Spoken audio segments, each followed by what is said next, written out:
This is your home for St. Cloud State hockey, keeping you up to date on the NCHC. One-timer coming, they score! Ripped in! A bomb from Pervix! Women's WCHA. So Dana Rasmussen fires and she scores! Dana Rasmussen for the Huskies alongside The National Hockey League. Dwayne Kaprizov in for a chance to win it! He scores! Kirill, the thrill is for real! Welcome to the NHL, a game winner! And everything from the state of hockey. St. Cloud Cathedral is now 42.6 seconds away from wrapping up the school's first ever title. Welcome to the Huskies Warming House Podcast Den.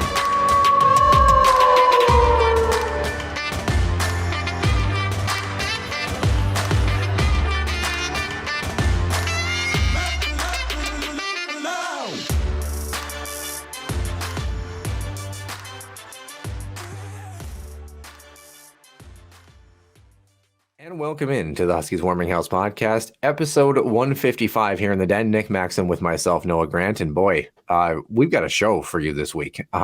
We do.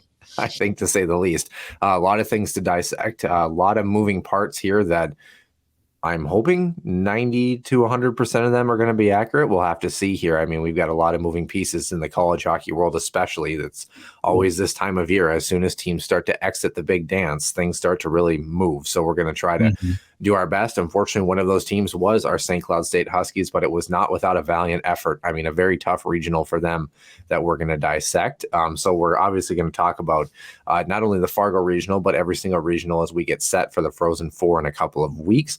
On top of that, we're going to talk about the brackets themselves, a little bit of bracket integrity, and talk about the selection committee. It kind of seems to be the hot topic, so we figured we'd jump into that as well. And then we're going to talk about player moves in the NCAA, men's, women's, whatever we can kind of conjure up and see where players are headed. Some guys have obviously signed NHL contracts on the men's side as well too. So and it seems like Michigan State must be the destination that everyone is enjoying. So we're going to talk about that and more. And then our extra ice session, the NHL, the new jersey supplier, Fanatics, for the first time in their essentially tenure as an official jersey supplier.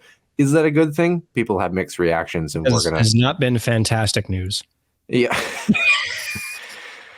We remind you it's Monday, the last weekend of March, or the last week of March before we move into June, and this is what we're coming up with here. So without further ado, we start as always with Center Ice View News and Notes and the Huskies Illustrated Weekly Roundup. Center Ice View News and Notes. Center Ice View provides you with the best coverage of St. Cloud State Huskies hockey, from game notes, recaps, photos, and more. Go to centericeview.com.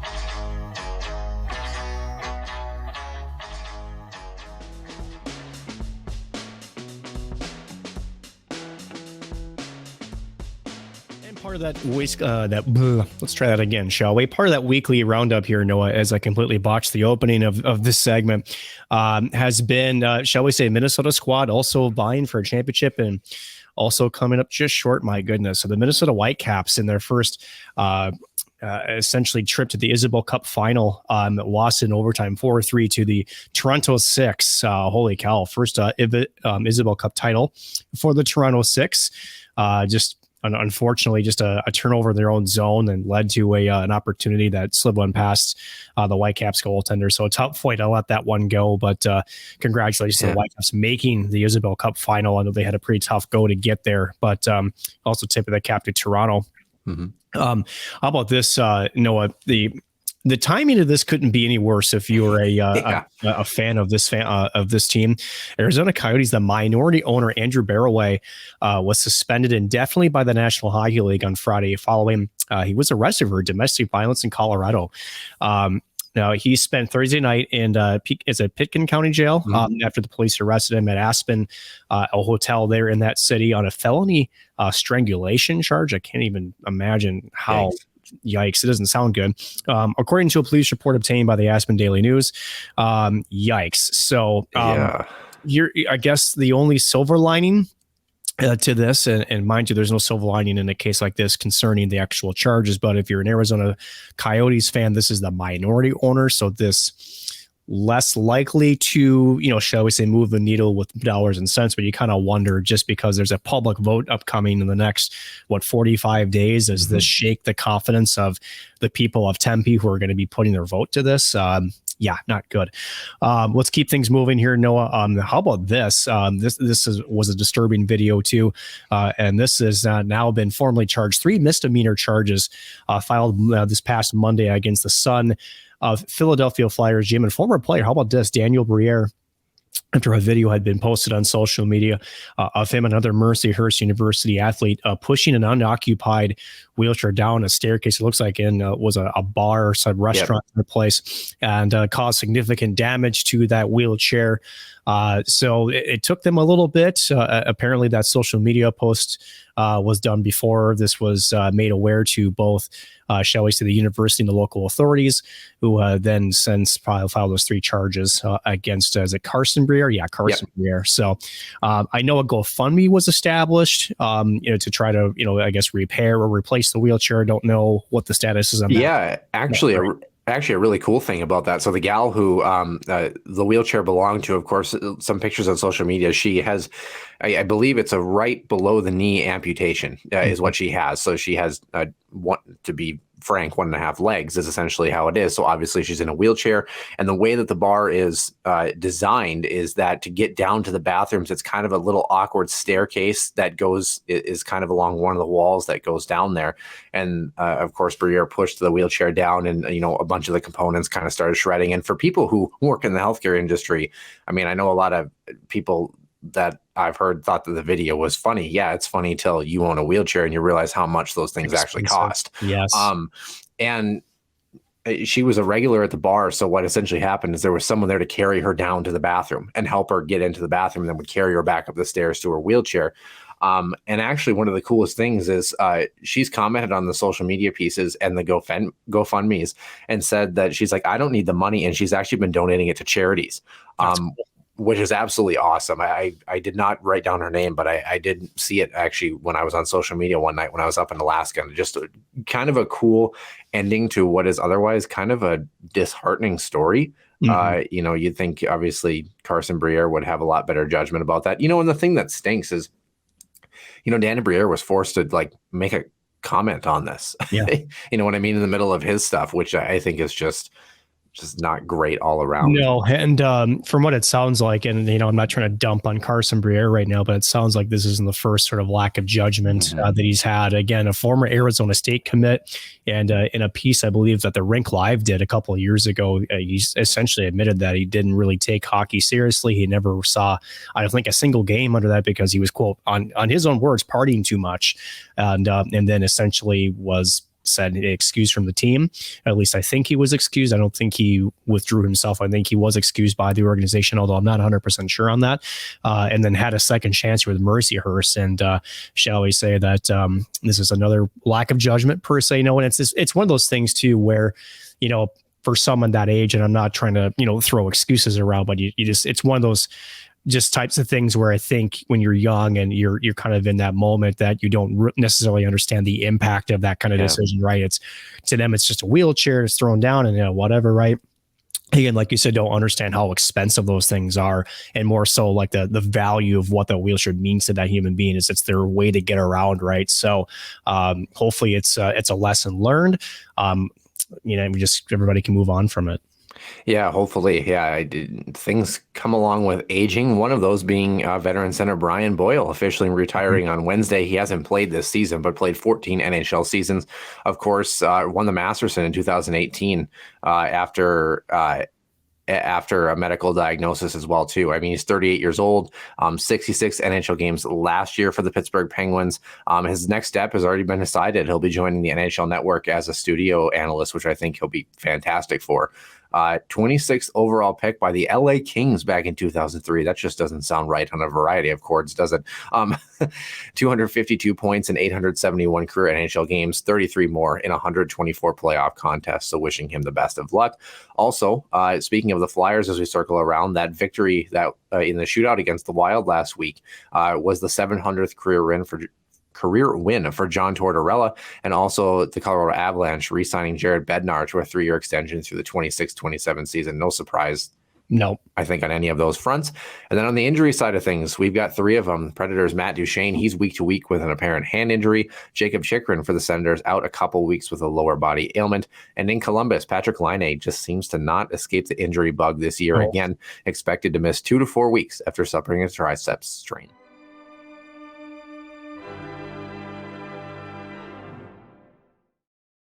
And welcome into the main portion of the show, episode 155 of the Huskies Warming House podcast. Nick Maxon, Noah Grant here to bring you this coverage. And boy, what a weekend all around for college hockey. It's in some in a good sense, but really probably one of the most non-competitive weekends of a regional NCAA tournament that we've seen in some time. About that. So we'll dissect that obviously as we get farther along into this, but obviously I think we're going to, start with our St. Cloud State Huskies. I, of course, am back from Alaska, had a really great time with that. I mean, it was a great 10 days off, but getting back up to speed, Nick and I were just talking about it. I think I might still be a little jet lagged. I got off the plane on Thursday. Ironically enough, actually, had I known that the Huskies were going to be in the Fargo Regional, which I booked my ticket 2 months in advance, I probably could have actually got off the plane and then been able to mosey my way over actually to Fargo and make it just in time. But of course, you never really know those things till after. So I landed Thursday, actually had a 200 question exam on Friday morning, and then jumped in my car Saturday to go to the regionals, came back Saturday night. And then I've kind of tried to recuperate, actually had a job interview this morning on Monday, and actually now officially have been hired by the hospital here as well too. So it's been it's been kind of a wild weekend, and I'm still trying to kind of catch up on a little bit of sleep and other things in my neck of the woods. Nick, before we talk about the regionals, a lot of people were surprised to actually not see you at the Fargo Regional. What the heck? What were you doing? Working. Yeah, I figured you were. So, actually, a fun part of the show, we actually had at least 5 shout outs on the concourse that I was around there. Of course, 4 of those coming from groups of Huskies fans. That was awesome to hear about. And one of them actually coming from a pair of Gopher fans, ironically enough. So that was kind of an interesting. How do we feel about that? Interesting. I'm like, is that a good thing or a bad thing? Are we like a laughing stock? Are we like, the cue card that you chuckle at when you go through the pieces or anything? I'm not really sure. But with that being said, why don't we jump into the regionals here, Nick? We'll go backwards from Allentown, Bridgeport, Manchester, and then we'll finish with the Fargo Regional, of course. Actually, probably the most exciting game that we had all weekend came yesterday. Penn State and Michigan. Thought the Nittany Lions were going to hang on here, and they didn't. A couple of power play goals, one each way for both teams in period number 2 and 3. Yeah, and then Michigan, Fantilli, the 2-1 winner in overtime, seals the deal. 3 of the 4 number 1 seeds actually. Wasn't it Samoskevich that? Oh, it might have been. Yeah, I think Fantilli had. Fantilli, I think, had an assist, but it was Samoskevich that had the overtime winner. What a wicked release that was on the drum. Fantilli had the game tying goal. That's what it was. Yeah. Samoskevich actually had 2 points in that game, had a point on both of those plays. So, Michigan, the number 3 seed in the country, they make it to the big dance. Of course, Colgate was trounced by them 11-1. And I thought it was kind of funny. I know a lot of people had talked about, they're like, well, Alaska would have been a better fit than Colgate, obviously, in that matchup. And I'm like, well, to be fair, Colgate, they earned the opportunity, they didn't play well, but they earned the opportunity. They were not an at-large bid like Michigan Tech was, although I don't know why Tech made the trip. 8-0. Yikes. Penn State called that one. Hate to say it, but yeah, I know. Yeah. We talked about it in the MNCAA group chat. They look like the Canadian exhibition game you schedule in September. They and I jokingly said they haven't won a foot race in the last 5 weeks. That looked like they had no business on that ice sheet.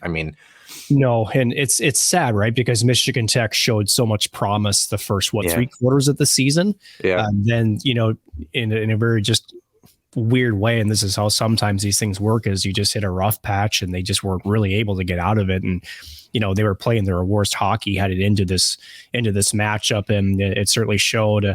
I think not only obviously the scoreboard, but you can just see on the ice that there was just confidence was missing. Again, they're just I don't know. Like it's hard to put a finger on it, but it just did not look like they were ready for that game. Put it to you that way. Yeah, no, they definitely didn't. Let's go over to the Bridgeport Regional. This one, of course, along with Allentown that we just mentioned, were the Friday-Sunday matchups. Merrimack losing to Quinnipiac 5-0. Not much of a surprise there. And then Ohio State, Harvard. We knew the Big Ten was good, and we knew Ohio State was still a decent team when they, found their groove. 8-1 was the final score in this one. I mean, Harvard, the number 6 team in the country, that must have been a very jarring bus ride back home. And then Ohio State, Quinnipiac, the final 4-1 for Quinnipiac, but really it was a 1-goal hockey game until about 5 minutes left. That goal that's in the air that just squeaks over the goal line. Had to go to video review, and they brought that one back. And then, of course, an empty netter to seal the deal. Actually, somewhat akin to the Huskies game, to be honest with you. Was rooting for Ohio State in this one. I'm not going to lie to you. But that Quinnipiac team, they are, out of all the teams that have come out of the East, Boston University obviously as well. But those two teams really were the favorites to come out of both of those respective draws that they got, and they have. So this Quinnipiac team, did you get a chance to take in the Ohio State game at all yesterday? Yeah. If you didn't, that's okay. I mean, what do you think about Quinnipiac? I feel like every year they're the team that offers us something a little bit different compared to what we're usually used to seeing out west. First of all, Yaniv Peretz, again, he's solid in that. But more importantly, I think what gets underestimated with Quinnipiac, and I think myself included, they've got some explosive firepower up front. Yeah.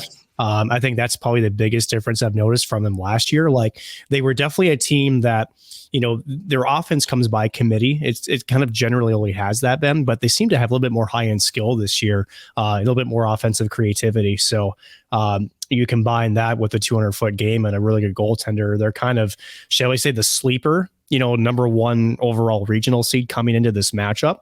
And taking down Ohio State too. That's, Ohio State had a really good game. Don't get me wrong. That was a heck of a hockey game. And Quinnipiac just stuck to their game plan and got, shall we say, a bounce. And we're able to get that 2-1 goal again. That was originally a save. And then they went to review, and it was definitely over the goal line. Got it done, right? They just, they were the more aggressive team, better on zone exits, to put it that way. They were just a more complete team. Yeah, definitely. Thursday, Saturday matchup, the Manchester Regional. Nick's favorite in terms of his bracket, I'm sure. Yeah, about that. So in case anyone was curious, by the way, of course, I did the math. Did I do it well? I'm not sure. Of course, Nick's 7 for 10 on his bracket. I'm 9 for 10 on mine. The only one I missed was actually the Huskies matchup. Nick has a maximum of 12 out of 15 points available, and I've got a maximum of 13. So, and the only the thing is, the bottom halves of our brackets look the same. So you can get points from Minnesota, but you just can't quite get there, unfortunately. So thank you. Thanks for coming. See you later. With that being said, though, yeah, everyone called me crazy. Number 4, Denver versus Cornell. And I tell you what, man, 2-0. Cornell gets the job done. I think this ruined a lot of brackets for a lot of people, obviously. It did. This was the most surprising upset, I think, for the entire semifinals of the regionals, right? And not just because of the result, but Denver just did not look good at all. Yep. I think that, and possibly me, I mean, Corona was back in net. And they didn't seem to be on their game. We certainly thought that after the NCHC exit, we've seen that before. Sort of a calculated move again by David Carl in this team. Just continues to find ways going into the games that, shall we say, quote unquote, more matter. They did not look like the team that turns it on in the regionals. So that was a bit surprising to me, especially being shut out 2 times in a row. Granted, the first one I gave kind of a pass to just because of the reasons already stated, but I'm not sure if I'm going to give a hot take. It wasn't more or less Cornell outplayed them. I think Denver just wasn't up to their game plan, really. And we kind of talked about that too. And like I said, even though I picked Cornell, I didn't necessarily disagree with the take that Denver could, if they were on their game, have a really good, run. But I think the question marks in goal, and then what we saw, obviously in the NCHC frozen faceoff, kind of just left us with that feeling of like, okay, well, maybe it just was the same thing we saw last year, but like, what if it's not, And we kind of ran into that. Where Cornell was the number 13 team in the country. And like you said, it wasn't that Cornell had this massive amount of firepower, but I tell you what, if there's any team besides the Huskies and maybe Penn State and Ohio State, like if you picked one team out of each bracket, Cornell was the team that I think was the biggest surprise in terms of how well they were in both the games that they played. They truly gave themselves a chance to almost go to a Frozen Four. I don't remember the last time Cornell's been in a Frozen Four.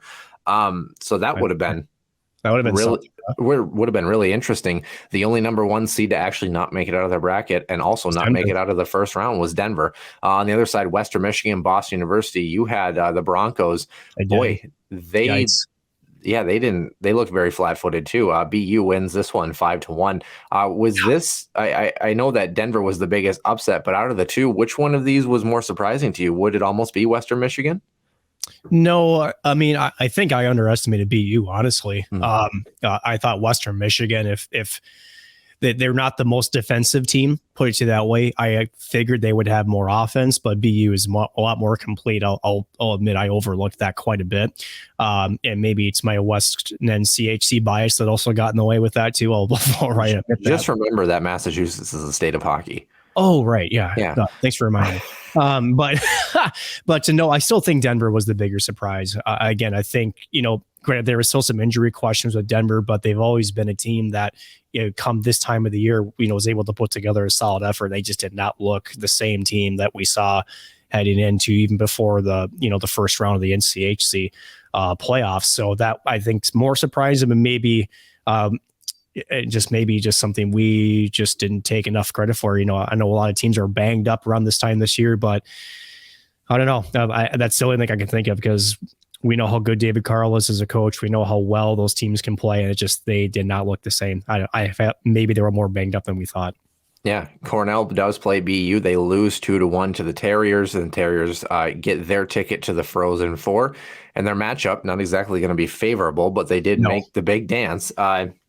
Of course, Canisius, for the first half of this hockey game, I tell you what, Gophers fans were kind of shaking in their boots before Minnesota scored 9 unanswered, including 6 in the third period to kind of end cap that one very quickly. 5-minute major, right? Penalty turned that game around. Yeah, actually, funny enough, Ken Oda, who of course is with the Toros, actually him and Peter were in attendance on Thursday night because they were headed down to North Iowa. We're not going to talk about that weekend either, too, by the way. But oh boy, North Iowa has single-handedly pushed the Toros out of a playoff spot and might not recover, unfortunately. In 3 of those 4 games, the Toros probably should have won. Yikes. But anyway, Canisius definitely should have won this one, but it took a while for fans to realize that. Minnesota 9-2, of course, is the final, and then St. Cloud beats Mankato 4-0. We'll jump into that in a second, but it's interesting. In the first round of games, the winning teams outscored the losing teams 52-5. 2 of those goals coming from Canisius, the last place team in this bracket. That's an interesting statistic, but I was going to mention that Ken said actually Canisius was playing really well until their stud defenseman, who was a former Toro, actually got hurt. So, take that what you will. But let's jump over to the St. Cloud game here. I don't know that St. Cloud was necessarily that great in this game against Mankato. Thanks for Jackson Castor on that one. And I think it kind of got to a point where Mankato was a little frustrated, and the Huskies found some magic in the third period to kind of close the door, which is something we hope they would entering tournament time. How did you see this hockey game? Same thing. First period and a half, they were not good. They were on their heels. Mankato was controlling the puck in the offensive zone. I thought St. Cloud also wasn't taking, shall we say, some of those relief, type plays off the glass and out, still trying to move the puck up with the possession, which I get. It's what you want to do. But sometimes when you're caught in your zone 60 to 75 seconds, that puck's just got to get out. And, there were definitely some chances that Mankato missed too. Let's not kid ourselves. And then again, a penalty call, a bit of a soft call. I would say Vidi sold that one. There's no question about it. But then Vidi taking advantage of it, right? And I think when you combine a Huskies team that was reeling, Mankato, you could certainly see some frustration building. And then they get scored on a power play. It woke St. Cloud up. It finally got them to relax. And then for Mankato, you could just see the sticks starting to get gripped a little bit tighter. Just weren't able to really get into the game after that. St. Cloud finally got to their game, suddenly settled things in, and it was theirs from there on out. Yeah, definitely. And that was kind of the theme of the Fargo Regional, is that teams that really didn't have a lot of life suddenly got a spark. You look at Minnesota's, which came probably at the end of period number 2 in their game. And then for St. Cloud, finding a bounce in period number 3, Minnesota on the same side when they played St. Cloud in that championship game. The final score, of course, for the St. Cloud Minnesota game, 4-1, as Minnesota takes this one. But really, it was not a 4-1 hockey game. However, period number 1 was all Gophers, and St. Cloud was very lucky to not be down about 3 or 4-0 in the first period. Jackson Castor made a couple of really key saves to keep that game 1-0. Really nice bumper play off of the end wall for the lone goal in that first period for the Gophers. And then the Huskies tie it up with Ingram's wrister on the power play. I thought St. Cloud's power play looked exceptionally good, especially in that hockey game. And especially you looked at how deadly Minnesota's power play was. St. Cloud matched them eye for eye. So anytime that the Huskies were able to get a power play, and the officiating was atrocious as we went through the night. Through the first period, I was kind of like, and I know we talked about it in our private group chat where I was like, I wasn't quite necessarily ready to say that it was poor, but then once we went through period 2 and especially period number 3, the officiating was not consistent. It was not. If you were a Gophers fan, I totally get the frustration. They probably could have earned about 2 more calls in that game alone. But then Minnesota gets back on the board, makes it a 2-1 hockey game, and suddenly we head to period number 3. I thought the second period was a little bit more even. It was probably about 50-50, all things considered. And then in the third period, St. Cloud came out on a mission. You could tell exactly what the mentality was, is that they were going to be the aggressor. Unfortunately, missing what we would call a wide open net. In fact, that play was actually right in front of me. But I think it's easy to look at that and say, oh, how do you miss that net? Well, when you've got you got a puck that's on edge rolling, you've got a defenseman draped all over you and another one trying to redirect that puck, and you're shooting on your on hand 6 inches above the goal line, trying to tuck that puck back against the grain. That's a tough play. It is. And I think the only reason it bites is because Minnesota had very little life in that third period, and then a seeing eye puck from Jackson Lacombe suddenly gives them that spread. And there was 8.5 minutes left in that hockey game, and as soon as that puck went in, I think as a Huskies fan, you kind of knew.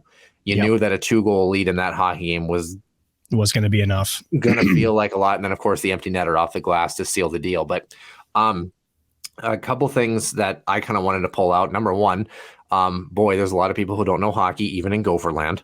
You don't say. Yeah, let's just put that out there right now. But it was a very enjoyable game. In fact, I actually was sitting next to the athletic director for Elk River. And we had a nice discussion about it. And he actually talked to, I had a chance to catch up with Jim Erickson, who he actually knows Jim very well, because Jim, of course, calls some of those games. So I got the chance to check out the crew over there, saw him and Dave. Actually did not get a chance to talk to the KVSC guys. They all had their headsets on and they were all business. So they were actually right next to him, but I didn't get a chance to catch up with them.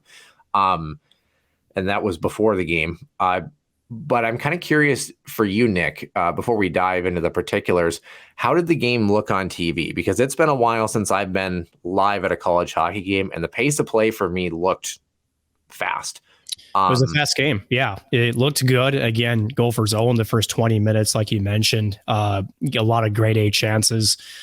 Easily could have been down multiple goals at the end of 20. Jackson Castor keeping his team in it.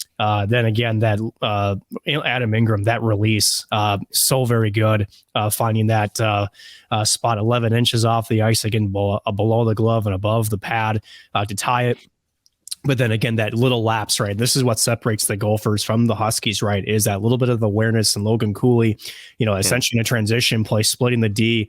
And that Huskies defensemen are watching that tape and they're crap, and that's the thing, is he doesn't need much. If you're already, because here's the thing with Logan Cooley, if you're even with him, he's already behind you. He's just that quick.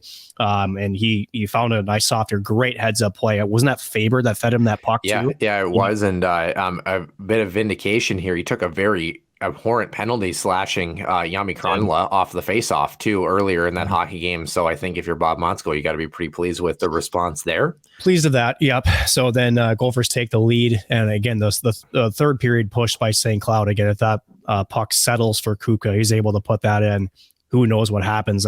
This game could have easily gone to overtime. But then again, not much later, off the draw, and then, like you said, a CNI shot, and that was a bomb by Jackson Lacombe. That had a lot of zip to it, and again, just perfectly placed. Castor, didn't Yeah. Catch up to it. And it's almost ironic because, and you could hear the chatter all around the rink. St. Cloud was, in fact, I don't have for once, I don't actually have the full official game notes pulled up. I probably should. St. Cloud felt like they were absolutely dominant on faceoffs, which is not something you say a whole lot when it comes against to the Gophers. Exactly. It's not something you say a lot when it comes to Huskies hockey. And ironically enough, one of the few draws they lost in that third period ended up being that goal from the point. Yep. So, in fact, I would be remiss if I actually didn't pull this up. So I actually want to take a look. Let's look at the box score here and see what we see. Obviously, shots here were 30-28 at the end of this. And don't forget, it was 14-6 Minnesota after the first period, 9-7 for the Huskies in the second, and 13-9 for period number 3. I mean, it felt like St. Cloud got stronger and stronger, obviously, as the game went along.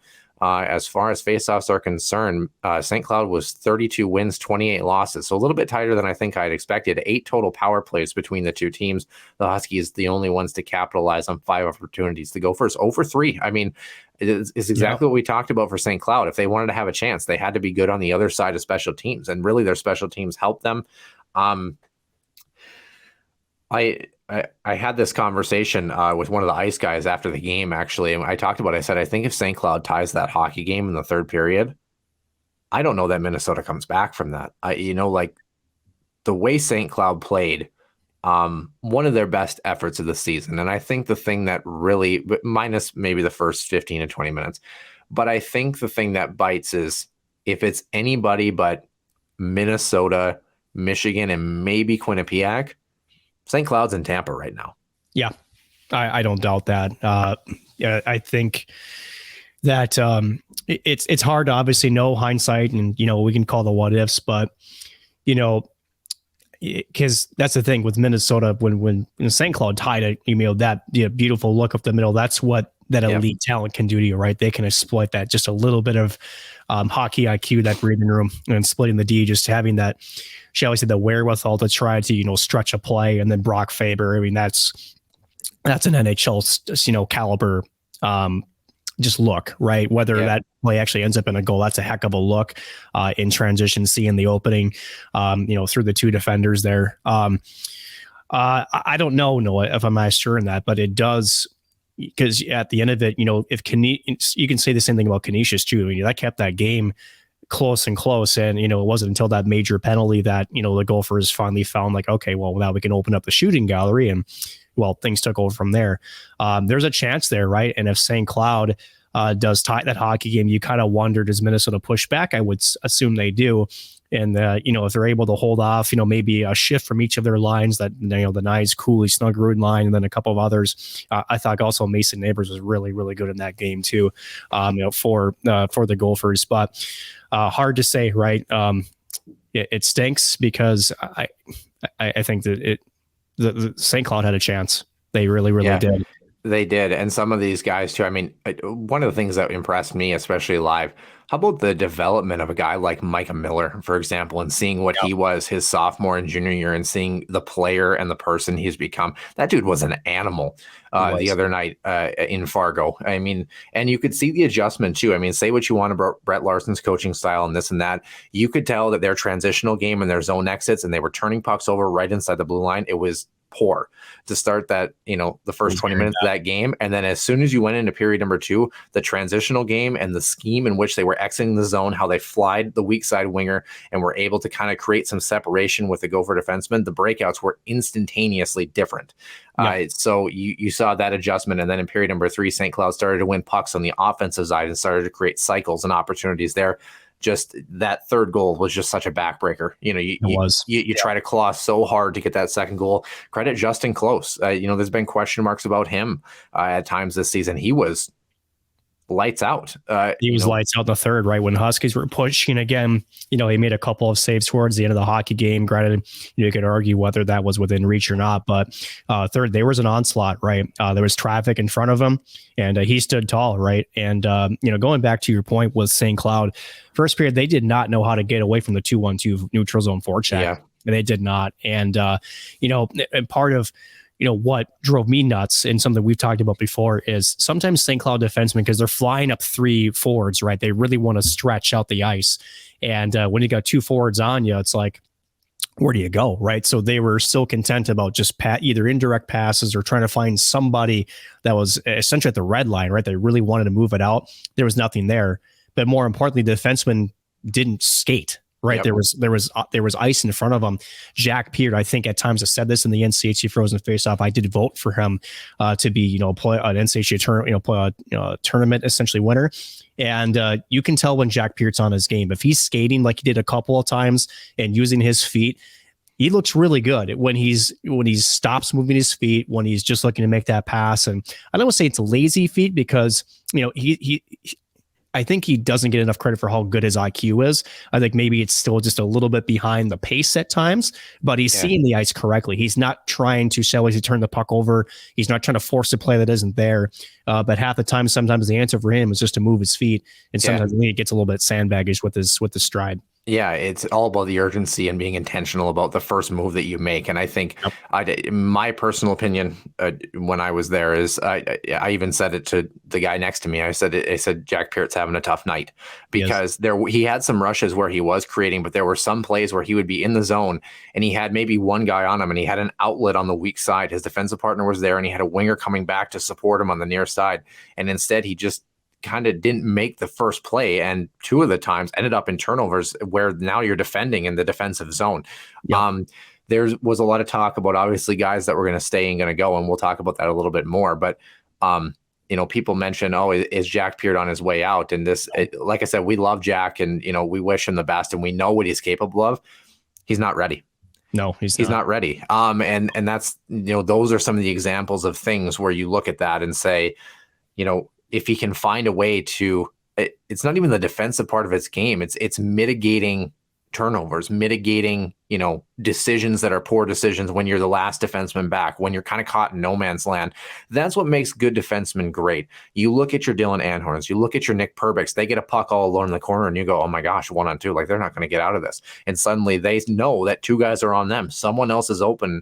They're drawing players to them, and then they're using that to their advantage to create opportunities up the ice. That's where Jack Peart needs to kind of create that next opportunity is, he's not winning those one-on-one battles at times. He's got to first get to that point, and then you can start to be that offensive catalyst that we know he's capable of once you start to piece those pieces together.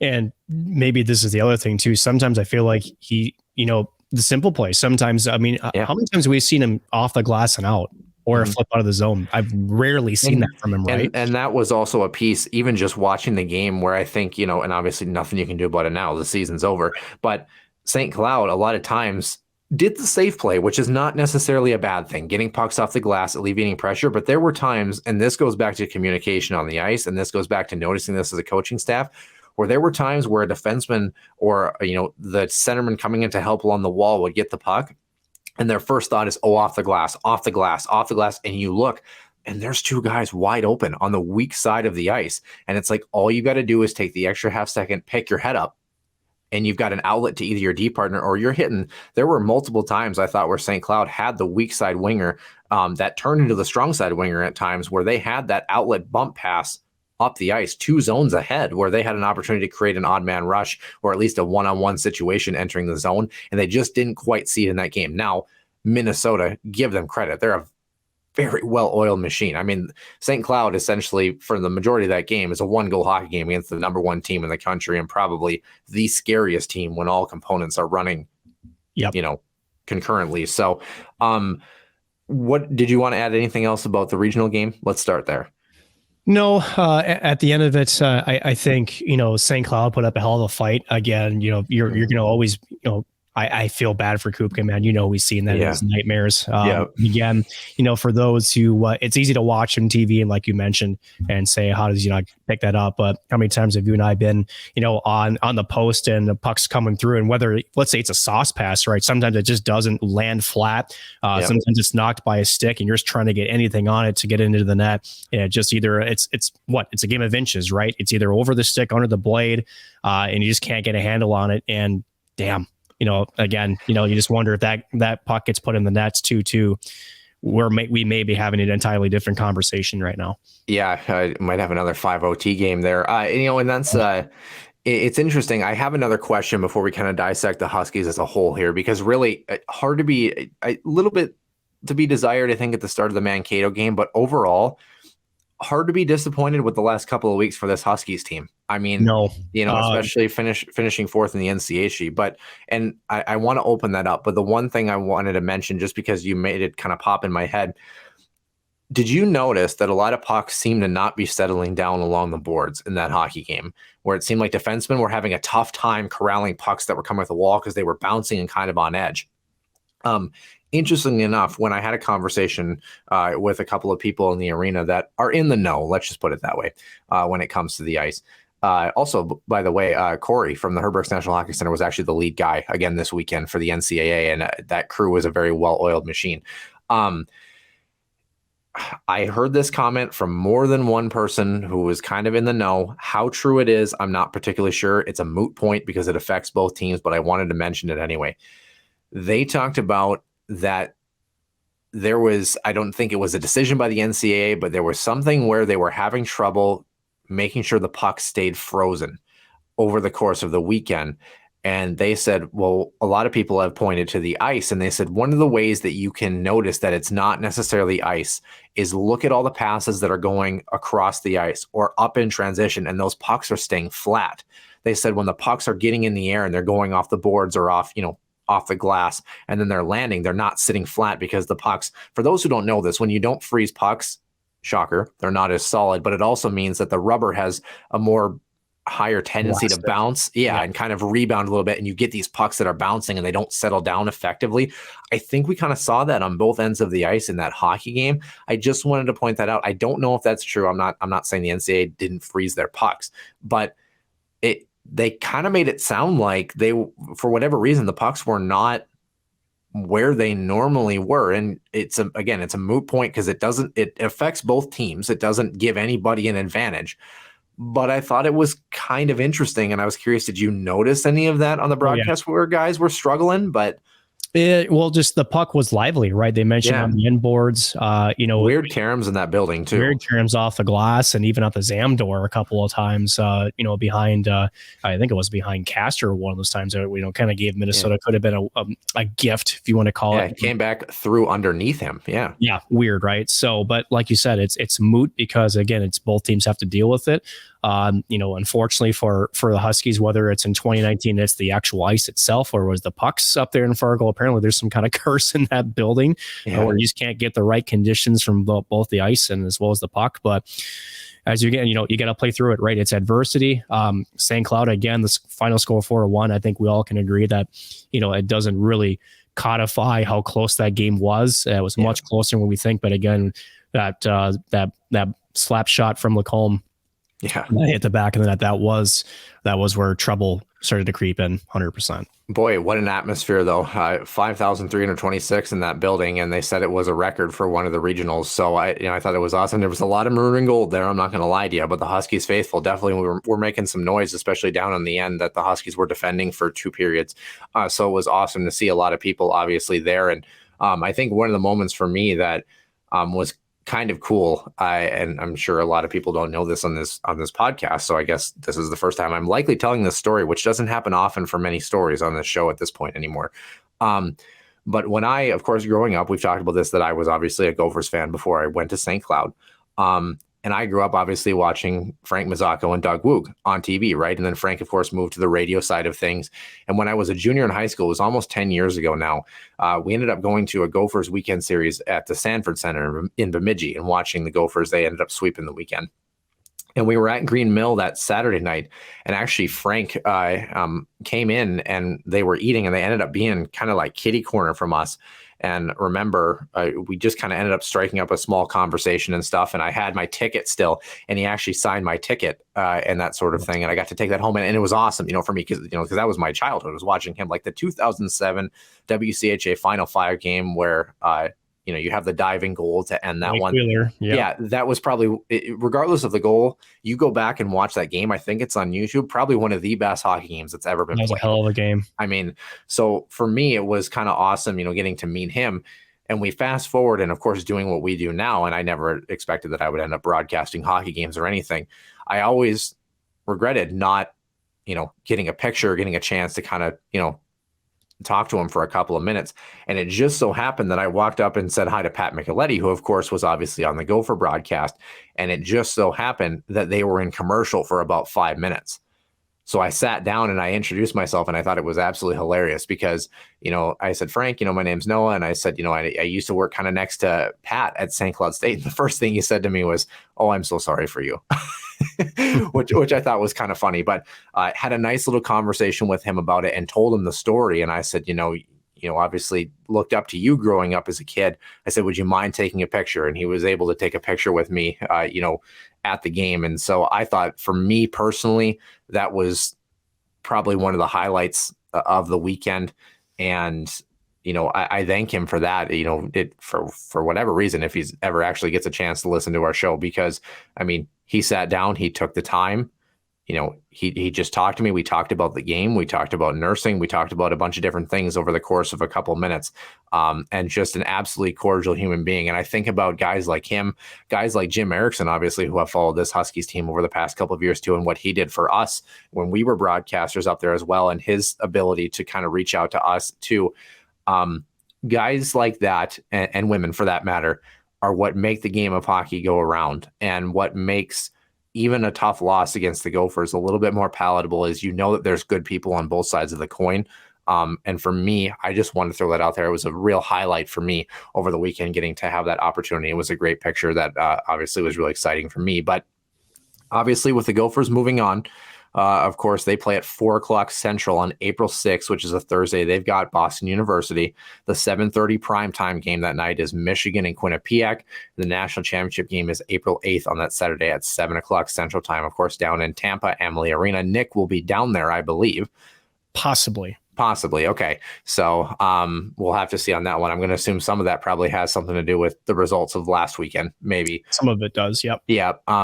But let's kind of circle back here. The Husky season, and we're going to dissect this, I think, a lot more in depth probably next week, just talking about who stays, who goes. I think it's just very fitting for the week too early in between, and some of the moves that we're going to see. But honestly, Nick, we talked about how late January, early February, late February even, this team at some point, I think it was like they went 9 of 10 games without a regulation win. We were going from, will they be the number one team in the country, to, are they going to make the tournament? They were reeling so bad.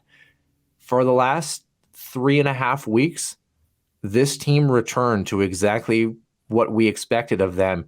And without a guy like Dylan Anhorn in the back end, I'd say if you're a Huskies fan, it's disappointing. You would have loved to have beaten the Gophers.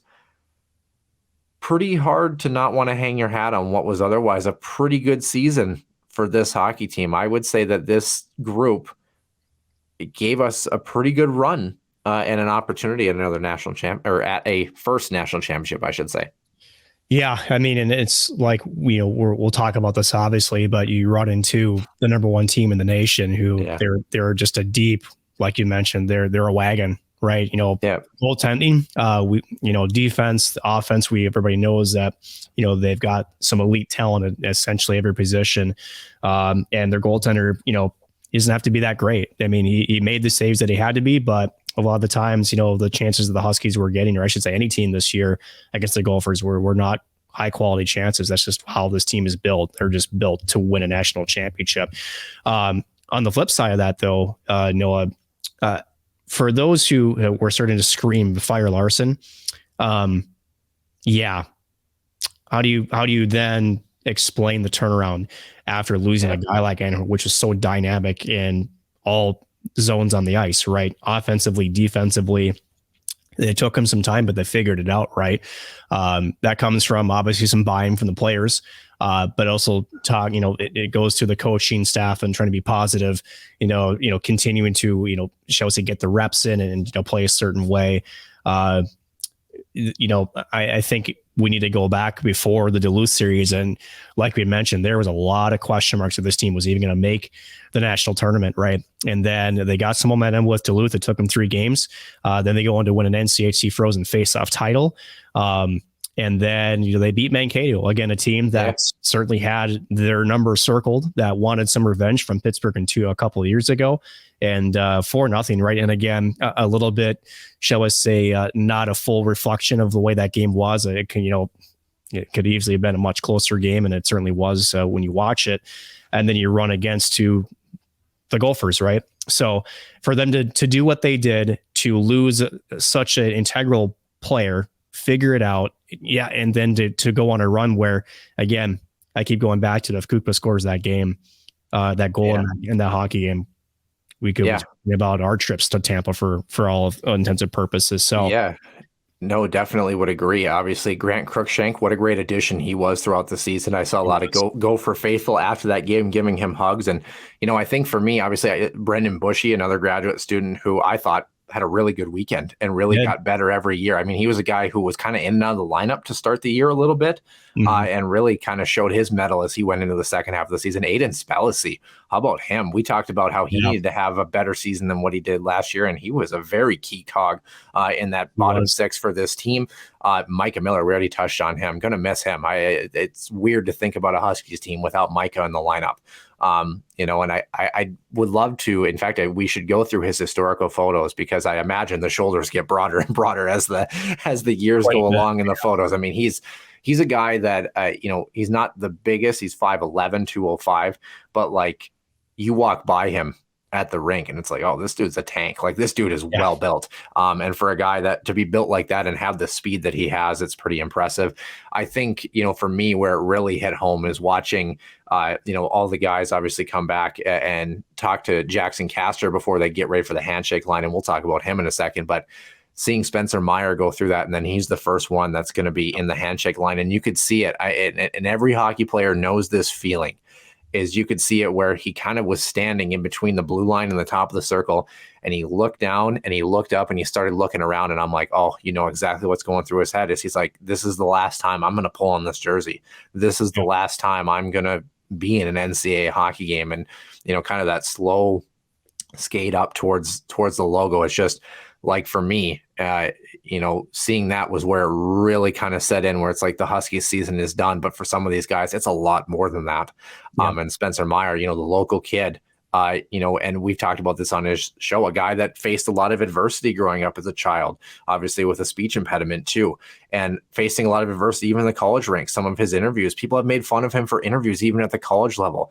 And for those of us who have interviewed him personally and who know him, and for him being a captain for multiple years on this team, like him especially, your heart really hurts, for that. And then a guy like Jackson Castor, a guy whose eligibility is up because of his 1 year at the club hockey level. Thanks to the KVSC guys for pointing that out for us, by the way, which is, again, even us. I mean, we miss things too. I mean, we're not perfect. The NCAA rules are confusing, but what wasn't confusing is, think about what Jackson Castor went through in the span of 12 months, being the absolute scapegoat for that Huskies hockey team against Quinnipiac last year, to being the guy that was almost unbeatable throughout the last 3 weeks of the regular season.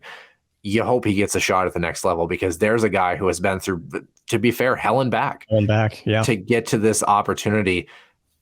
He earned the net, and he earned every opportunity, and he gave his team a serious chance, as did the rest of these guys, all 6 of them that for sure are not going to be back on this hockey team. So 5 fifth-year graduate players, and then, of course, a senior in Castor who has lost that extra year of eligibility. I mean, what more can you say about this group, Nick? Oh boy, not much, right? It sucks, right? I know Spencer very, very well. In fact, we'll be releasing a documentary about exactly what we talked about here in the next probably 5 to 6 weeks. Still trying to tie down a couple of loose ends on that, but it sucks, right? Because these guys, I mean, St. Cloud hockey has never really had, shall we say, the most high-end talent. They're not going to have the big names, but what they do have is some of the people who've got class, they've got character, and they still are really damn good hockey players. They're a group that wins by committee. It's a tight locker room.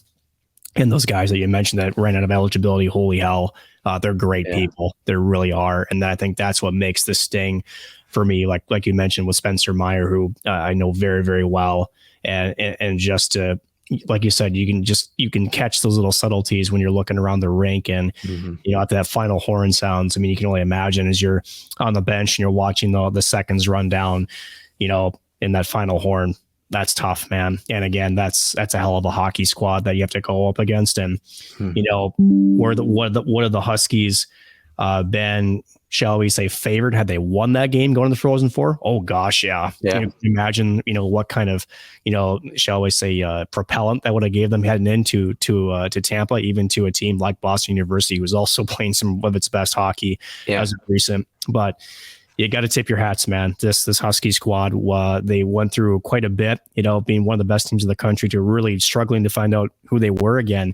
They found it at the right time. They battled together. They played a little bit differently. Everybody stepped up and nearly shocked the world again. Just they ran into an in-state rival, happens to be, was the favorite since essentially day one heading into the season, and they're still continuing the path. And I'll tell you this: if Minnesota goes on to win this thing, hard to be, look at that and say, oh man, it still sucks, but losing to the eventual national champion, I tell you, that Minnesota team has a good look. And really, St. Cloud, I think they could have gotten through BU. Now on the other side, Quinnipiac's an interesting one, in Michigan. Oh boy, it's a scary hockey team. That's so obviously scary. The Frozen Four still will bring some really good hockey here. And I think that if I could close really quickly on this, I know it's frustrating losing to the Gophers, and I know it's easy to want to pick other people, and you can cheer for whoever you want. But I've always been in the mind that if a team beats you, you root for them to kind of get the job done. You want to see, if you're going to lose to a team, you want to lose to the team that goes all the way, and that Gophers team obviously has a very good chance. So obviously we're going to move on to the other side of this, which was how the Fargo Regionals obviously got set up, right? And that kind of talks about the bracket, and really putting two Minnesota powerhouses for sure, and Mankato was not far off, obviously, even though they had what would be a down year by their standards, especially goaltending wise. Well, what else would it be? I know. Just the way that you phrase that was, about that. Yeah. I don't know. Dryden's still up for the Richter, I'm sure. But you look at Michigan, who Penn State gave them a game, obviously. They did. But besides that, kind of had somewhat of an easy look to get to the Frozen Four. The Quinnipiac Ohio State game gave us some decency, and then the Manchester Regional, kind of hard to really qualify. But really, when you have a goal margin, of minus 48 for the losing teams or whatever it was, did the committee get this wrong, Nick? Or is there more to this? This question gets asked every year, right? And I think we're in a bit of an anomaly, honestly. And it's you have to look at the trends right now. I think the one thing that I'm curious of is 1v6, essentially in the regional, like that's a hype for either squad, right? I think St. Cloud and Minnesota both, if you would have just talked the numbers and not the squads, would have had some issues with that, with the region wise, right? But this year presented with some challenges, right? You had how many Big Ten schools in here? How many? Yeah, a lot. Exactly. NCHC, which had been, shall we say, very successful. They bowed out. In fact, the first time since their inception, they don't have a team in the Frozen Four. So that's quite the hell of a run, right? Three NCHC teams. We've got, is it 4? I believe 4 Big Ten teams. Yeah, you got 2 ECAC teams, at least 3. Sorry, no, 2. Yes. Well, I think it's 3 ECAC teams, and then you had 2 for sure, maybe 3 Hockey East. I think it's 2, and then 1 Atlantic Hockey, obviously. Yep. So that's tough either way. And then when you look at the standings and regionals type stuff, I don't know if they got it wrong, because I know what it looks like a shooting go. It's like everybody just got napped up with. Sometimes you get these years where the top 10 teams this year were freaking good. They were really, really good. And, beyond 10 or 11, look what happened to Michigan Tech, right? We talked about how Michigan Tech, opposite of what the Huskies had gone through, they were reeling at the very wrong time. Going back to the CCHA semifinal where they got destroyed by NMU, but even more so, there were lapses in their game, even against St. Thomas, before the quarterfinals. So there were some warning signs there too. So I don't know if you can say they got it wrong. It just looks that way, but I think what it comes down to, 2 CCHA teams, by the way, obviously them and Mankato, and I think Northern Michigan would have been an interesting entry had they been able to win their game in the championship, because they were peaking at the right time too, and it would have been fun to see Alaska, and it's unfortunate that they didn't obviously make the big dance, but I think what we're kind of seeing here, and the whole conversation about the old WCHA is kind of going by the wayside at this point, because now the conversation is the Big Ten was the conference to beat this year. They were, yeah. The NCHC had, I don't want to say a down year, but they had a year where really, especially, there was a lot of parity, and it was really hard to see who was going to kind of rise from the ashes, so to speak. Yeah. The Big Ten, and I hate to say it, Huskies fans, but the Big Ten was far and away the best conference this year, and they showed it in the NCAAs. So again, kind of to your point, is this more of, oh, well, this is kind of a difficult matchup as far as trying to find teams regionally, or the fact that the Big Ten and to a lesser extent the NCHC are really stacked this year, and we're trying to set the field in a way that, kind of spreads these teams out, because this 1 or 2 conferences has really given us some serious contenders this year. Or the latter, right? So, because imagine this, if it's St. Cloud 2, let's just say that they didn't have the loss of Dylan Anhorn. Let's just say that St. Cloud's a top 4 team, right? With Minnesota being number 1, they're not in that same regional. Yeah, right? they're probably where Denver is. They probably flip-flop. Probably, right? Yep. So it just happened to be the dominoes kind of fell where they were, right? And again, the NCHC and the Big Ten, a lot of teams out west, it was tricky, right? And I know that let's just say that the committee was asked about it, and the answers are never great, right? Because at the end of the day, is there really a great answer to it? No. I mean, I'm sure they went back and forth on a few different scenarios, and, they ran with what they thought was best. And at the end of the day, they're going to get judged because those first round games looked so, seesaw. They were so bad. But at the end of it, even if they did do that, let's say every game was close, to say every single number, once they get upset, then they're saying, oh, well, did they get it wrong because the number 1 teams got their worst? So the conversation to me is it's going to be there no matter what. And it's been a while too that we've seen 3 number 1 seeds come out of there too. I feel like it kind of shows the parity in college hockey. Also, speaking of Frank and Wally on the Gopher radio broadcast, they also had Scott Sandlin on the Saturday game, I believe, in between the second and third intermission.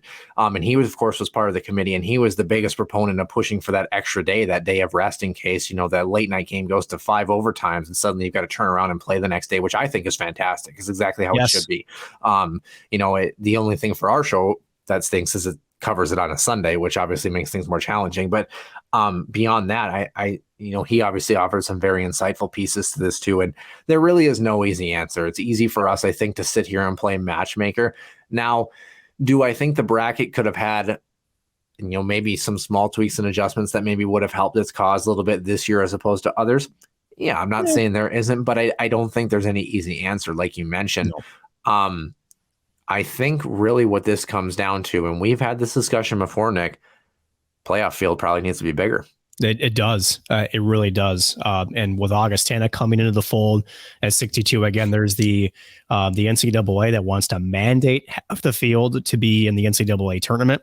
I don't think college hockey would win with that, but I do think we're at least 20 to 24 teams that deserve a shot. Now, whether there's a play-in, for like a 4 seed that has to happen or something else, but I think we're there. And you know what? When you talk about growing the game, which I think all of us want and are favor for, if that's what you're looking for and more intrigue, I mean, how about this? Imagine a play-in game. Let's go back to the Los Angeles Kings of the NHL back in 2012, right? You have a play-in squad that gets the 4th seed. They're playing the 1. Then all of a sudden you get an upset. Holy heck. You want some drama. You want some intrigue. Yeah. There's a lot of pieces there, and more so, I think we're there with the depth of talent where you can expand. Now, again, how does that take place? What does that look like?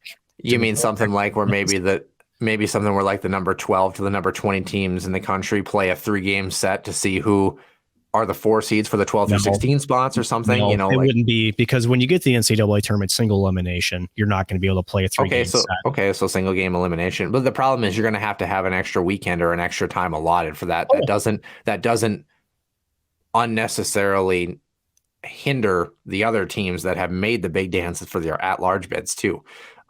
Or do you have them start Monday, Tuesday, right? As like the shall we say, not a knock, but more to try to make it a little bit more challenging. And plus, you have to factor in your conference tournaments on Correct. top of that too. So a lot of challenges, I think, that people, for us on the outside looking in, can say, oh yeah, like they should have done this and this and this, but like, okay, what's the logistical challenge of this? We've talked about this expanding the field for 2 minutes, and look, already we're hitting roadblocks, right? Like, there's a challenge. I think the simple conversation is you double the field. You do what the NCAA basketball tournament has done. But then there's the conversation, are you letting too many teams in? And now there's not enough parity because your opening games are all like what we had this year, where they're 10-goal spreads, right? So I think the challenge is obviously massive. For the sake of time, Nick, we're going to move on over to the player moves here. We'll touch on the Wild to finish the regular portion of the show, but it'll just be a small tidbit. We're going to be on the Wild for the next 2 months, obviously. So They're going to, I guess I shouldn't speak too soon. Maybe 3 weeks if it goes wrong. So. Yeah, true. Well, let's talk about some NCAA player moves here. Of course, on the men's side, we've got a bunch of NHL commits here. Of course, a big one, Harvard, Matthew Coronado heading to Calgary, the first rounder. The Flames could desperately need him. They are on the outside looking in, and they don't have a great shot to make the big dance. I'm going to be honest with you. Sean Farrell from Harvard also going to Montreal as well. Western Michigan, Max Sasson to Vancouver as a free agent. I kind of like this pickup for Vancouver. There is another Western Michigan body that is on the market that I believe a team close to home is taking a look at. So keep an eye on that one, but a good pickup for Vancouver. North Dakota, Tyler Klevin, of course, signing with Ottawa. That Senators pipeline has now run dry for a North Dakota club that I believe is losing 7 of its 8 or 9 defensemen heading into next season. The transfer portal was dipped in maybe a bit too deep for that program, unfortunately. Colorado College, I love this signing. Hunter McCowan, heading, I believe, to Colorado. Is it Colorado or Columbus? Columbus. I don't know why I put COL. It should be CBJ. Nice one, Noah. I'm like, that didn't sound right. But boy, what a season he had. What a great release. He's a guy that could probably play right out of the gate, I think. At least moving into next season. He's got a release. It's more of the rounding out of his game away from the puck, right? That's something that Coach Chris Mayotte had discussed even before that. He was calling teams after last year and saying, hey, you need to take a look at this guy. And he wasn't really getting much attention. And then this year, again, he continues to develop, and he's actually putting some things together. So we know he's got the release. We saw it, but it's more about the other things with the game. They're going to be in the right spot, making the right reads. And that part of his game did finally develop this year. And look, it got him a look, and it's got him a contract. And he's already got an assist under his belt, his first pro point with the Columbus Blue Jackets, I think it was a couple of nights ago. So, doing all right. Certainly is. Northeastern, Devin Levi, the netminder to Buffalo. We talked about this about a week ago. Arizona, Josh Doan, of course, staying in the building. Arizona, basically. The Coyotes. No surprise there, obviously. It's a different locker room from what I hear. Yeah, maybe a little bit nicer, but depends, honestly. I don't know. Anyway, so I'm curious to see how he kind of fits in down there in that organization. And then 5 others: Providence, Brett Berard to New York, and the Rangers, Wisconsin's Carson Kuhlmans to Colorado, Notre Dame's Ryder Rolston to Chicago, UConn, Ryan, is it Verberg, however you'd say it, to Toronto, and then Bowling Green, Anton Malmstrom, the sophomore, to St. Louis as a free agent. So those are your NHL signings. We'll probably try to update that list every week if we see something new, I think, and dive more in depth. But we're about 2 weeks into this, so we're kind of trying to recuperate from both of those. As far as transfer portal things are concerned, Michigan State apparently is the place to be. Duluth forward Isaac Howard, a freshman to Michigan State. Boy, that hurts the Bulldogs. There's no doubt about that. Interesting. Would you think that he would want to jump ship that early? Like Red Savage as a sophomore going to Michigan State from Miami. I get it. Yeah, Miami struggled. I know Duluth didn't have the greatest year, but did that Isaac Howard move surprise you? Or it surprised a lot of people, but what doesn't surprise me is it's not that it's the school, but the coach, Adam Nightingale, already. Both these players, actually, both Savage from Miami, and they played under Nightingale under the development program for Team USA. So there's connections there. And let's just say this: Isaac Howard, for a guy that came in with all the hype was anything but. He looks like he struggled again, and not to say that the team did struggle also, but another freshman, Ben Steeves, was the one carrying the weight for UMD. And just maybe he thought it wasn't maybe a fit. He definitely was closer to the bottom of the lineup on most nights too. Hard to make sense of it because, you always wonder if there's anything behind the scenes, especially for a group that's led by Scott Sandlin. He's a respected coach, right? So to me, there's some question marks more off the ice. Now, granted, I'm not saying I know anything. I'm trying to say I'm actually curious if there is, because it definitely feels that kind of way. Scotland doesn't lose players to the transfer portal, especially with a high caliber of talent, without there's being something else at play, other than maybe he wanted more ice time, and probably there was a reason why he didn't get it. We'll see what Michigan State use him and if he's able to rebound, but that one I think caught a lot of people off guard for sure. Yeah, would definitely agree. Colorado College forward Noah Prokop is headed for his graduate transfer to St. Thomas. Yeah, I thought it was interesting too. I think that CC Tigers program, there might not be a scholarship available for him, and that might be what it comes down to. We'll have to see. But the Tigers team, intriguing as always. 3 others in the portal: Cam Berg from Omaha, he's a sophomore. Brian Silver from Miami is a junior, and Barrett Brooks, a freshman from Western Michigan. These are all forwards that are in the portal that are notable from the NCHC. 12 other players have moved in the transfer portal already, most out east of the CCHA, so we won't cover those. But go to the Rink Live. Brad Schlossman does the men's side, and of course our very own Sid Wolf on the women's side, covering a lot of these things. The 2 big ones at a St. Cloud that we know on the women's side, Courtney Hall and Chase Sperling, are both headed to Robert Morris. In fact, Sperling was at Robert Morris, came here, and then is now back. How about that? So as far as other notable names, and Sid does a fantastic job. It's so cool to see her Excel spreadsheet turn from being that Excel spreadsheet to having like an actual beautiful it's like web version. Yeah, it's awesome. So like other WCHA pieces here, there's 2 from Bemidji State on the women's side, Reese Hunt and Claire Vekic, that are both in their 12 and 7 points respectively. A senior and a sophomore that played in pretty much every game this season. Shockingly, no one from Minnesota. Or Duluth for that matter. 2 from Minnesota State, 3. And a third name has been added. So Calla Frank, the netminder, the senior netminder, and then Kelsey King, 19 points in 34 games. I tell you what, if you're St. Cloud, you got to be looking all over that one, because heck of a player that she is. And Anna Wilgren, the defenseman, 3 games for her as a senior. Ohio State, this intrigued me quite a bit. 2 BC transfers coming in for them, Hannah Bilka and Kayla Barnes, who had 41 and 19 points respectively. BC's leading scorer for Bilka, Team USA as well. And then also an Olympian for Team USA was Kayla Barnes. So, geez, that Buckeyes team, they must have been a little bitter about losing. I think so. And they're reloading with some big time talent. They're going to be a team to watch next year, put it that way. Yeah, and Emerson Jarvis, Gally Levi, Jamie Grinder, Sydney Morrow, and Elena Giampetro.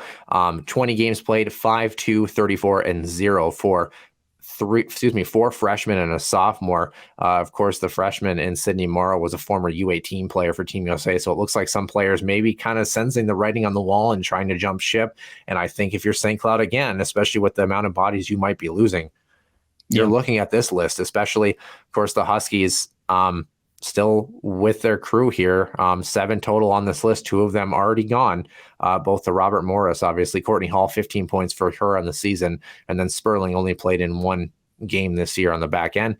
St. Thomas, just Jenna Hartong, like we talked about, senior that had 1 point in 22 games on the forward side.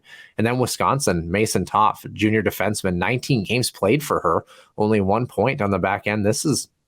I don't know if this is a playing time thing, but 19 games is not exactly not playing at all per se. And that kind of rounds things out for the WCHA. Like we talked about, I think we're going to dive into this a lot more as we go kind of into next week and the week after. So apologies for the timepiece here. Nick, is there anything you want to add, or do you want to jump over to the Wild here? No, it's early, right? That's the thing is, there's a lot of players that are going in. So there's that news, but again, it's gonna be a few weeks before we start seeing players, shall we say, find a new home. And as we saw last year too, there's a lot of players that towards even August that still did not have a place to play. So it's going to be a month-long process. We'll see what some of those big names like Red Sat, what some of those that, like Cam Berg, I should say, go into this type of thing. So something that we'll be watching and we'll kind of go from there. So. Yeah, certainly agree. Last topic in the main portion of the show, we'll just briefly touch on them and kind of get you primed and ready for the next week here. The Minnesota Wild sit alone in the first place spot in the Central Division. They're actually playing Seattle right now. And in typical Huskies Warming House podcast, I'm going to push the envelope until we finally get a winner here. They're up 2-0 halfway through the game. So hopefully they can hang on, because every time we say that, they don't. 42-22-9 with 93 points in the season. They're 1 point ahead of second and third in the Central, above Colorado and Dallas, respectively, entering tonight's matchup on Monday. 5 points out of the first place team, which is Seattle in the wild card, so a victory tonight would help. And then 8 points out of second in the wild card, which is Winnipeg. So I believe the Wild, they only need a couple more wins to cement their spot in the playoff picture wherever they're going to end up. Plus 21 goal differential for them.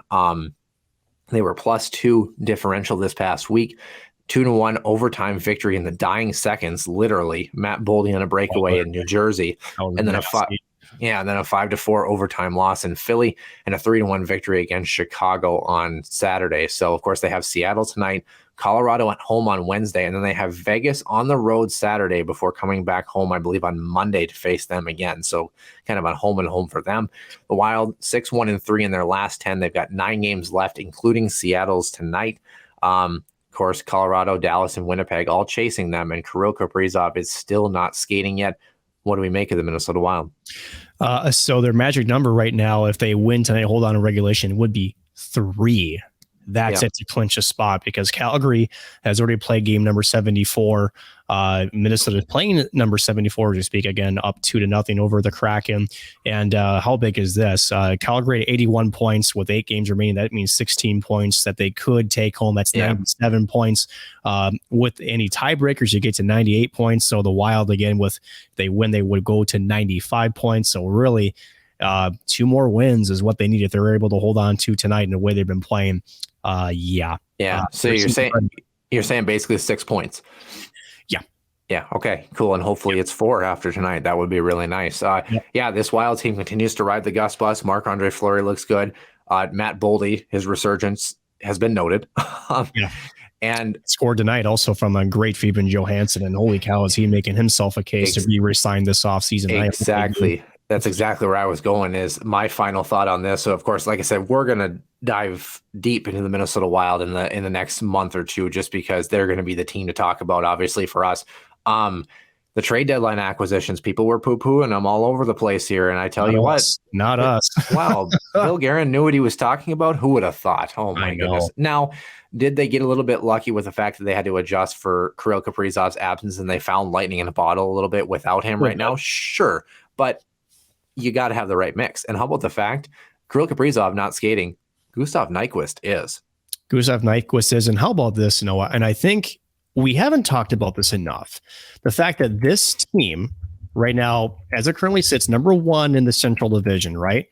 And let's ask this. So this team, as well as they've been playing, and they have got how much dead cap money? Over $12 million, 12.7. That doesn't really get brought up enough, right? The angle is they've got to make this work and whatnot. Almost $13 million of money they cannot use. And this team is a division leader with 7 games remaining on their schedule after tonight. That is nuts. And add another mil next year, which essentially you get 14.7. You get $1 million in cap relief next year, and all of that goes to dead cap space. Hansen, basically. Yeah. And I think if there's one narrative that we'll talk about eventually after all this is done, is how this team somehow stayed competitive, yet being down nearly $15 and $13 million for 4 seasons. That's insane. That's it. Yeah. Imagine what happens when your back's up against the wall and you don't call your players lizards.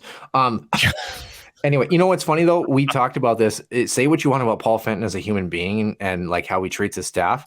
Honestly, probably was one of the biggest catalysts for pulling the trigger on some of these moves that Chuck Fletcher was afraid to do. Yes, he was.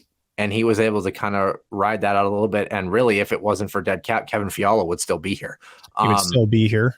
You kind of wonder, and maybe not. And here's why I say that. Because there's obviously a big hole through the middle of the ice, right? You kind of wonder if, they maybe did a different bridge contract with Fiala, he would still be here, but maybe they go out and get a bigger number one center, right? With maybe some of the savings. And you kind of wonder too, with the way the contracts are being, shall we say, laid out in terms of the graphical side, they're giving themselves a lot of cap space. Because remember that when these two $14.7 million seasons expires, guess whose final year of the contract it is? It's Kaprizov's, right? Yeah. And to keep him happy, number one, this team has got to be a playoff contender, which right now they're looking really good. Yeah. But number two, I think you need to make a big splash. I do think that they're going to have to go out and get a big time center. It's not going to be Austin Matthews or Connor McDavid, but you never know what's out there. And I think they're going to give themselves a lot of that. Also a big reason why we're seeing why Bill Guerin and some of these moves, you have to come back to this year. They're not giving up first or second round picks. You're going to need those two during that time if you're going to have some roster turnover, which will likely happen. Yeah. So that way you got picks and you got money to spend. They're setting themselves up quite well. And we talked about Brock Faber potentially adding to this lineup. I tell you what, if it's a reasonable price, who the Wild would really miss right now, and I still think should really re-sign, it's Matt Dumba. And I think there's a chance there. I really do think there's a chance. He's been playing exceptionally well, and he's been very consistent. Look at his stat line, people. Say what you want about him. Numbers don't lie. No, and you kind of wonder, too, if that's something Bill Guerin will try to leverage, during the off season. I would imagine they've maybe kicked the tires at the idea. I can't imagine that they haven't. Because if you're able to do it, here's the problem. Matt Dumba is going to command more money on the open market than he probably would get offered here. So, yeah. But does he take a discount to stay here? And if he does that allow a guy like Brock Faber, who is an extremely talented young defenseman, some seasoning in the AHL, right? Does Marco Rossi next year? He's not coming up this year. People put that to bed. But does that give him the opportunity to get to a spot or earn a roster spot and keep it next year? I don't know, right? There's still a lot to be had, but here's the thing. The Wild got pieces in the pipeline, and let's just say they're building towards a future without any cap hell per se, and then hopefully, Stanley Cup championship, maybe. We'll see. Yeah, wouldn't be a bad day at the office here. Of course, we're here to cover it all. Men's hockey, of course, done. Frozen 4, April 6th and April 8th.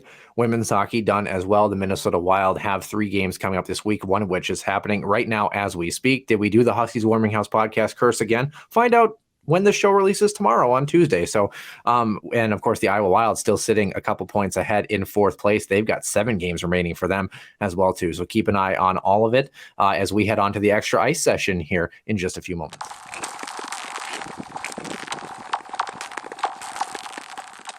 And welcome into the Extra Ice session. Nick Maxon alongside myself, Noah Grant here. We just gave you a rundown of games and other things that are going on. So if you missed that, definitely click back about 15 or 20 seconds and you'll get kind of a nice little recap here. We're going to talk a little bit about Fanatics. They're the new NHL thread supplier here. Oh, boy. People are not happy. No. So here's kind of some background here. Obviously, they're going to replace Adidas after next season. So 2024-25 is going to be the first year. Adidas has been here since 2017. Reebok was the group for a long time. From 2000, I believe. 2005. Yep, 2005. So that's what my notes say. Now, is that credible? Who's to say? But with that being said, the big issue with Fanatics, and there's a guy called, I think it's the Hockey Guy or the Jersey. I think it's the Hockey Guy on YouTube, and that's what he does is he reviews like jerseys. That's kind of what he does. He's got like 1 million jerseys that he reviews. And it's interesting. He kind of talked about the different styles and says, the Reebok and the CCM jerseys that are for a lot of the junior teams in that kind of era have been the 2 best jerseys in terms of what you're getting, especially from a fan value perspective. Because let's not forget the jerseys that Adidas makes and soon to be Fanatics that are going to be made for the actual players are not the same jerseys that get sold. No, when it comes to commercial pieces. Here's the thing, though, and I know I don't mean to interject, but they're using the same factory as the Adidas factory. And I think that's got to be said because it's an odd point, but I think where you're going with this, Noah, is that the biggest complaint about the fans is when they've ordered these jerseys in the past. Let's just say they've missed a few of bad. They've had some bad ones. And they've talked about how like Starter used to make jerseys for fans for a while, and those were a real struggle with the weird little bubble logos that kind of peeled off.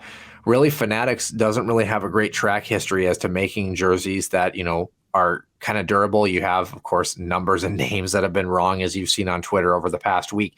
But I think fans are concerned because for people who are jersey connoisseurs, we should get the Tin Man, Tinner Heath, on this, honestly, and talk about how a lot of people have said that Fanatics is probably one of the worst or cheaply made materials in some time, since really that time when Reebok, and CCM and all of them were kind of in the mix in the hockey world, essentially in the late 2000s, early 2010s, especially.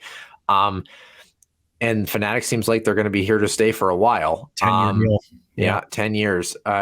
What do we make of all this? Should the NHL teams themselves be concerned about the jersey quality? Because it doesn't seem like there's some qualms from the players, especially on the Adidas side of things now.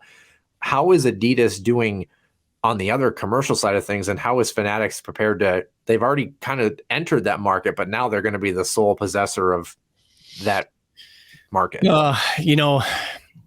the NHL tripping over their own knee again, is what it comes down to. And yes, is that what they're tripping on? That's what they're tripping. Knowing the NHL, it's probably the more likely of the two.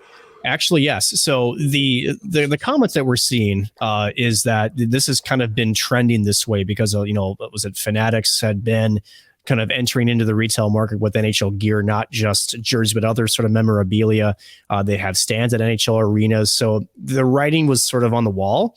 And it became pretty apparent a couple of years ago when the NHL tried to re-engage in contracts with Adidas, and they were like, no, right? Here's what's concerning to me. A 10-year deal. Yeah. That's a lot. And we've seen this before, right? AKA Parisi and Suter. No, I'm kidding. But actually, when you lock yourself into a multi-year deal, that's a decade, right? That doesn't begin for another year. And you're having these concerns from the fans, right? These are very loyal fans that will spend money on jerseys, right? And if they're poorly made, exactly, one or two, right? Oh, look at you, Fanatics, right? Yeah, I don't know. You know what, Ian? Sorry to cut you off, but by the way, whose jersey is this? Any idea? Spurgeon. No, it's Jason Zucker. I saw the 6. You know what's interesting though? Like when I feel the material, and like I've worn a few hockey jerseys in my day, but it kind of reminds me a little bit of, and I can't remember if I think this is the midline one, the one that they offer for like $130 or whatever. It's like not the cheap one, but not the like super expensive. It's an iron-on logo, right? It's official, whatever, for like $300. That is just an absurd price for a fan jersey. Don't buy it, or do, whatever. But longevity of the NHL. If you want the salary cap to go up, maybe you should spend more money, Wild fans. But like when I kind of feel the material there, I mean, it feels like a heavy material, but it also feels like a material that doesn't really breathe all that well. Mm-hmm. And kind of just like they made it heavier and stronger for the sake of making it heavier and stronger, versus those who know good jerseys that are strong but durable breathe really well. And this jersey doesn't feel like it breathes really well. This, of course, is the GA jersey from the Huskies, and it's the same, where it feels kind of almost like the same durability, but it doesn't feel as thick. It doesn't feel like if I wore it as a player, I'd be sweating like crazy. It feels like it still breathes, but it's not going to tear when people step on it and that sort of thing. And of course, GA has been the jersey supplier for a lot of college teams as well too. So you start to notice these little differences in things.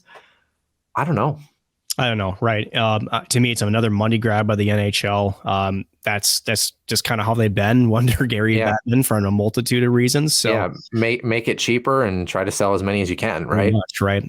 So another thing we learned, right, is mind you, the NHL holds, and that's been the biggest misconception is, oh my gosh, Adidas and the reverse retros, and no, that's an NHL trademark, right? Yeah.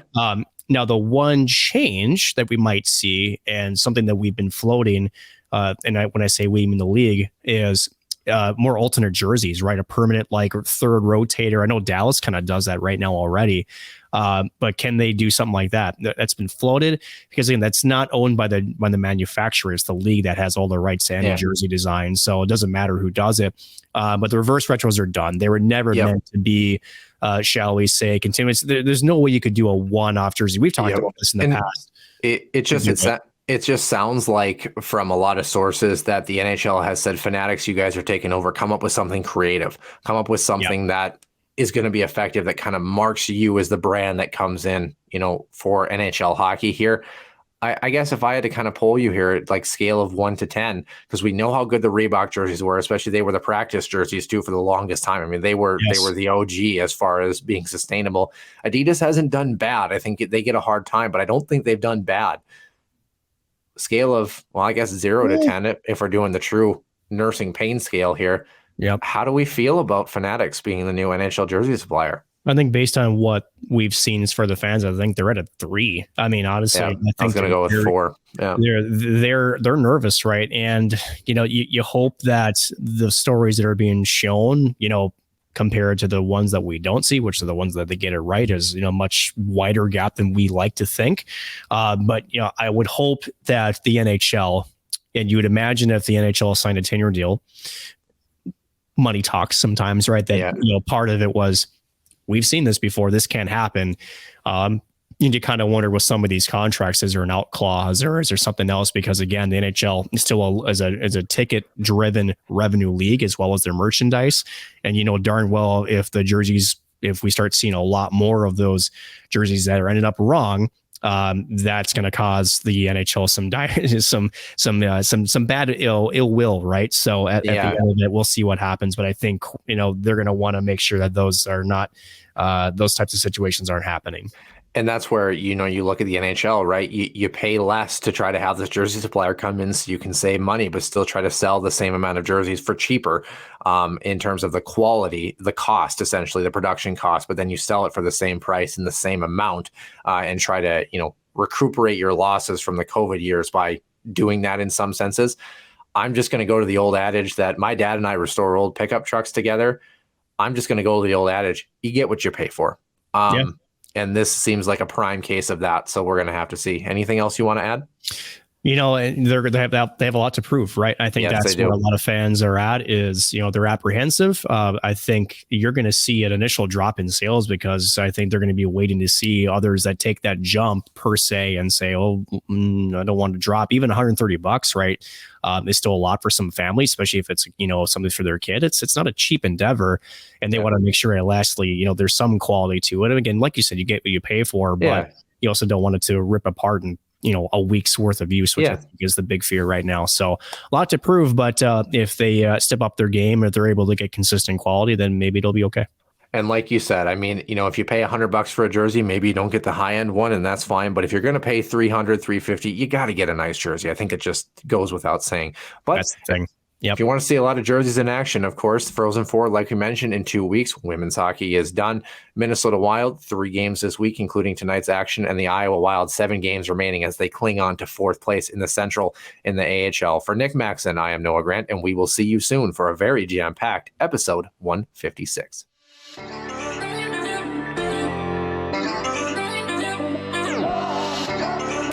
One-timer coming, they score! Ripped in! A bomb from Pervix! So Dana Rasmussen fires and she scores! Dana Rasmussen for the Huskies alongside Dwayne Kaprizov in for a chance to win it! He scores! Kirill the Thrill is for real! Welcome to the NHL!